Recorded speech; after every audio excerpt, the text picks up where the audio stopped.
Struggling with your LG TV Magic Remote's cursor not working? Don't worry.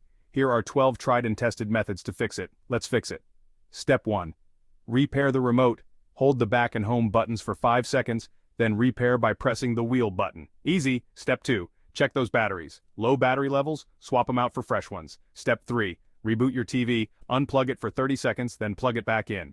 Step 4. Update firmware. Navigate to all settings, then software update. Step 5. Interference check. Clear any objects blocking the signal. Step 6. Reset the Magic Remote. Hold home and back for 5 seconds. Step 7. Clean the sensors.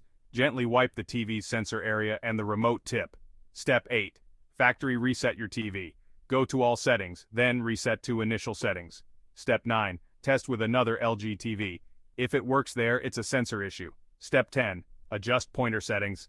Go to General, then Pointer and tweak the settings. Step 11. Check for Bluetooth interference. Turn off nearby Bluetooth devices. Step 12. Contact LG support. If all else fails, reach out for help. There you go. Hopefully one of these methods gets that cursor working smoothly again.